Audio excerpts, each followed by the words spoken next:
kubijanye n'indongozi zibikwiye.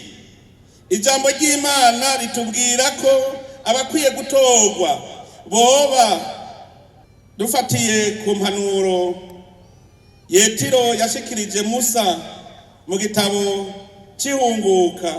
Niwe yavuze ati uzoheza urabe mu gihugu cyose.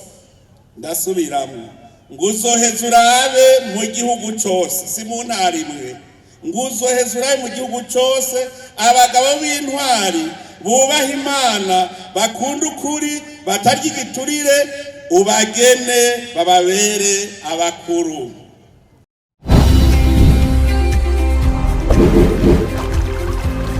Télévision Tanganyika. Télévision Tanganyika.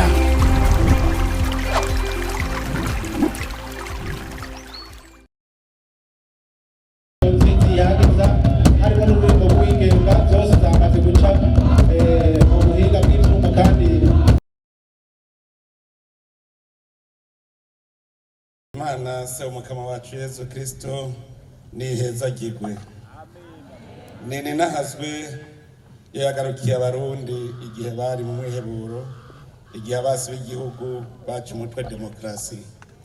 Uno munsi turahimbawe uko tubona ko Uburundi buriko baratoha butsimbataza intwaro y'abene gihugu ishingwa n'abene gihugu, kandi ikaba ari haranira iyo Mana y'u Burundi. Nene nazwe imyaka n'imyaka. Ufata ivyicaro.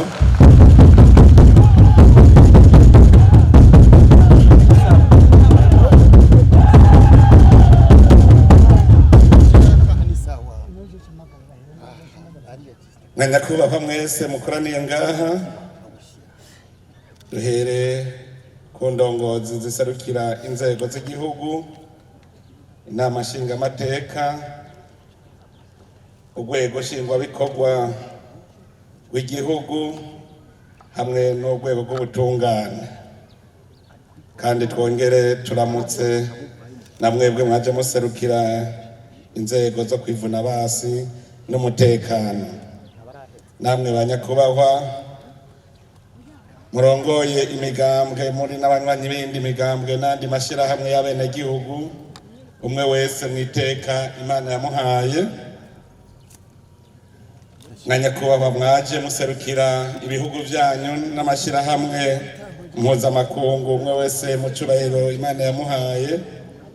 Batumire bahire inshuti z'u Burundi, tugira amahoro, tugira amahoro, sangwa amahoro, ubumwe, iterambere n'ubutungane mu gihugu cyacu.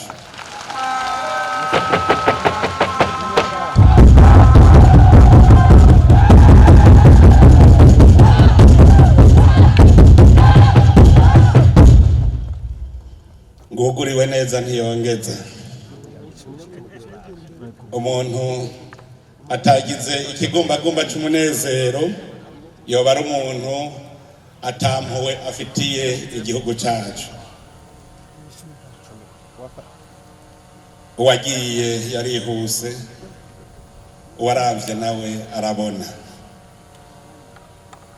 Harageze ko abarundi twugurura urundi rupapuro. Harageze ko abarundi tubona imbere iyo tuja. Uyu munsi no munsi udasanzwe mu mateka y'igihugu cyacu. Uyu munsi ni kimenyetso kidasanzwe ku ntambwe tugeze ko ya demokrasi, kuko turamutse dutanguza icese twese turi hamwe ukwiyamamaza kabagiye guhiganirwa ibibanza by'abajenama b'amakomine, ivy'abashinga amateka n'abakenguza amateka mu matora ategekanijwe muri Ruheshi uno mwaka nyene 2025. Twibukanye hari kwigenekerezo rya 12 Ndamukiza umwaka uheze wa 2024 muri kibanza nyene, igihe twatanguza ibikorwa vy'inyigisho z'ingendo ibereye kiranga abarundi mu bihe vy'amatora. icigaragaza ntimwabaye bandarisizaho. Ibyo mwayaze muri izo nyigisho ntivyabaye imfagusa, ntimwayaze amasigara cicaro, mwarabizirikanye murabigendera. Kanatsinda sivyo imbeshere iyo hatagize akabaciramwo ngo kabibagize. Abarundi bamwe kuva kera na rindi bagengwa n'inyifato y'urupfasoni mu bihe ivyo arivyo vyose. Aho hambere abarundi bari bazi ko igihugu gitegerezwa kugira uburongozi, kandi abatware ntibarinda kunyinyana kugira ngo baje imbere abandi. Bari bazi ko igihugu ari nk'urugo rutegerezwa kugira ururamutswa agatunganiriza abarubamwo bose. Abarundi bari bazi ko intwaro itegerezwa kubaho, kandi intwaro ibereye, no kuvuga intwaro iharanira ineza y'abenegihugu bose. Mbere mu Kirundi ciza bavuga ko umukuru w'abatwa ari ubatwaza impamba, ni wikorera umutwaro w'abarongoye. Mugabo Abarundi bashaka kwicurika aho hambere hahise bavuga gusa ngo umukuru w'abatwa nubatwara. Ni umukuru w'abatwa nubatwaza impamba, nuwemera kwikorera umutwaro wabo arongoye. Intwaro ibereye kandi ni intwaro ishingiye ku mategeko. Mu Burundi n'ahata amabwirizwa yanditse Uburundi bwari bufise, intwaro yagendera ku mico n'imigenzo y'Abarundi. Umwami yari se Barundi. Iyo bavuze umuvyeyi mu rugo muca mumenya ico ajejwe. Umwami yarazi ico ajejwe, niwe yakingira umuryango inabi yose, agatunganiriza bene muryango aribo Barundi. Ndetse umuvyeyi mu gihugu niwe yerekana abarongoye inzira bakurikira n'igikorwa bategerezwa gukora.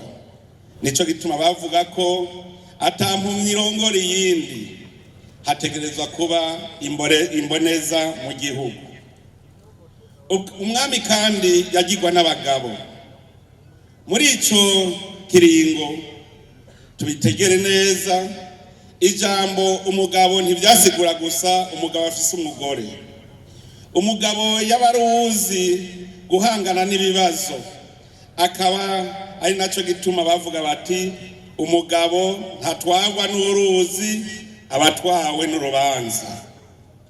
Iyo babonye ugiye mu bikomeye bavuga bati urahabera umugabo. N'umukenyezi yatabaye mu bikomeye yarivuga ati iyo ntabera umugabo kari kabaye. Umwami rero yagirwa n'abagabo, abahanuzi batari n'iryo, abagabo bahanura umwami ingingo yofata mu gihe kibereye. Abarundi bari bazi kandi ko umwami atohatambikiza hose icarimwe kugira ngo atunganirize abenegihugu. Nico gituma yagena abaganwa n'abatware ivyariho vyiwe kugira ngo yegereze uburongozi abenegihugu. Mbere ubutegetsi bwaramanuka gushika no mu ngo nkeyi zikagira umutware, kuko nta ngabo zitagira umutware ziba ari mpehesa. Mwarumvise aho umuntu avuga ngo bwije ngeze kwa naka. Nimwatohoza muzosanga uwo muntu atitirirwa ku rugiwe, ahubwo yitirirwa akarere. Keshi niwe yari umutware wako karere, niwe bose babona. Umuntu w'inkerebutsi babona ko ari umuhizi yifashe no mu rugo rwiwe, niwe bagena ngo aserukira abandi, kuko niwe bafatira akakarorero. Iyo ntwaro mvuze rero yagiye gutituka igihe yavangana n'imigenzo y'abakavantara, aho baje bafise hangiro ryo kugaba ku gikenye igihugu c'Abarundi. Abo nibo baje basambura intwaro y'u Burundi, ifatiye ku mico n'imigenzo byacu, ubutungane buba burapfuye, urubanza mbere rutangura gukukira uwiganje nawe akaba ari ufise ubutegetsi bw'igihugu mu minwe yiwe. Niho havuye gutangura kurwanira ubutegetsi bw'igihugu. Uburundi bwikukiye abarundi cyane cyane abigishijwe nabo bakava amahanga baramaze gutakaranga batorana ukunyinanira ivyicaro vyo ku butegetsi. Abari abavukanyi bacika bakeya. N'ubu muze murabe uwushitse ku ntebe y'ubutegetsi aca yikumira ntasubire kwiyegereza abenegihugu kuko umenga hari ico yiyotsa abariye. Umuntu asubije agatima mpembero akaraba ivyabaye mu Burundi kuva twikukira yo kwibaza ibibazo bitari bike. Mbega injyane twabonye mu Burundi zava kuki? Koko abahutu n'abatutsi baragwanye? Niba baragwanye, inteko z'abahutu canke z'abatutsi zari zitunganije gute? Jewe naratohoje bikwiye, narabuze umwami w'abahutu cyangwa umwami w'abatutsi nk'uko nabibonye mu bindi bihugu bigizwe n'ubwoko. Naragiye no gutohoza ku ntara bavuga ko abazungu bonkoye ku Burundi, sanga baba muri iyo ntara ari ubwoko bw'abahangaza, bavuga igihangaza. Naciye nibaza nti ko mbuza abarundi babayo, igihugu cy'u Burundi cyari kigizwe n'ubwoko bw'abahangaza n'abarundi. Mbere muri ayo matohoza narashitse no mu gihugu ca Kongo, sanga hariho ubwoko bw'abarundi bafise ururimi rutari gikongo, bafise intara yabo n'ubwami bwabo. Narabajije umwami wabo ko muri bo hoba harimo abahutu n'abatutsi, arandahira ati jewe ndi umwami w'abarundi, nta muhutu n'umututsi arimwo. Arabigishije abarundi gutwaza igikenye, uwushikiriye intebe y'ubutegetsi agaca acinyiza abandi, ntiyasubira kurongora igihugu ku neza y'abenegihugu bose.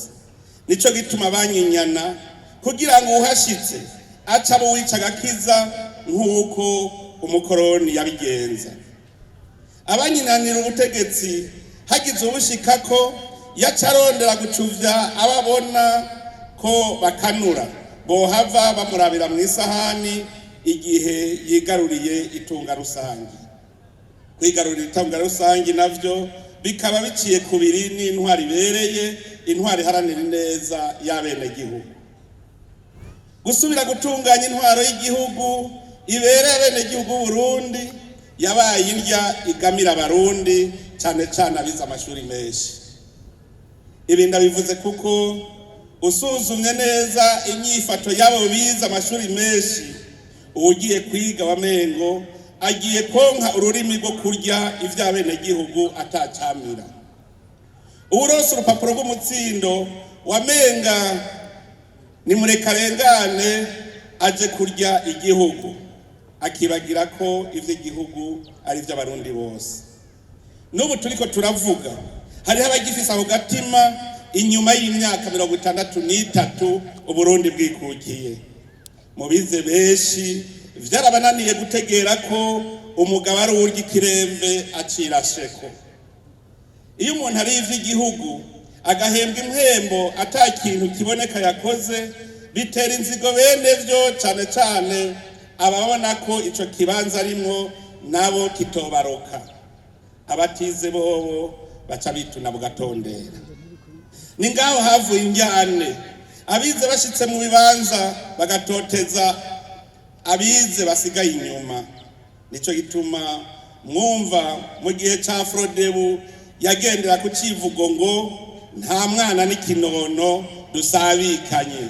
Biraboneka yuko rero ico gihe hari abarundi bari batuntuye. Mbere n'igihe umugambwe Frodebu watsinda mu 1993, incungu ya demokrasi yavuze ati ashi ngo nimwiruhutse. Biboneka yuko rero Uburundi bwari bwaraseserewe. abasigaye inyuma rero babona ko batazoshikirwa nabo bavuga ngo duhe natwe turye, kukaba nkako iyo ubaye umukire kubera kurya ivy'igihugu ata kintu kiboneka wakoreye abene gihugu, ababibona rirabamunga. Nico gituma kuba indongozi ari ukugaba ukerekana ico wakoze.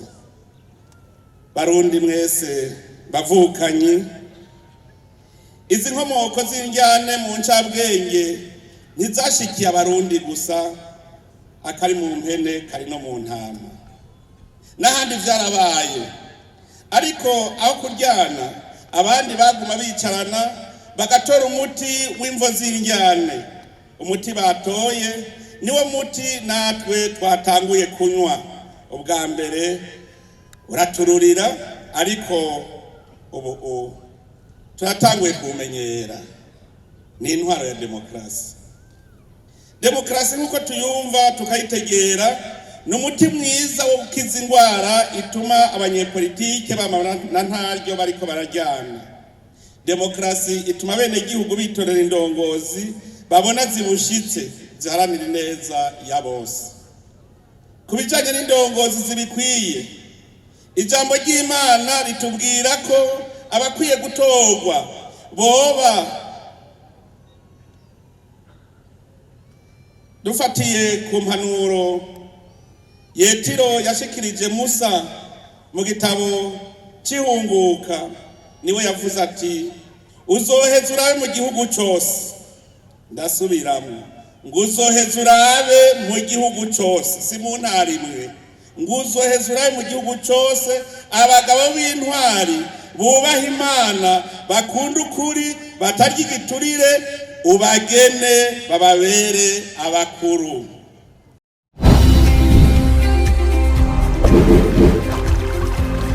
Télévision Tanganyika. Télévision Tanganyika.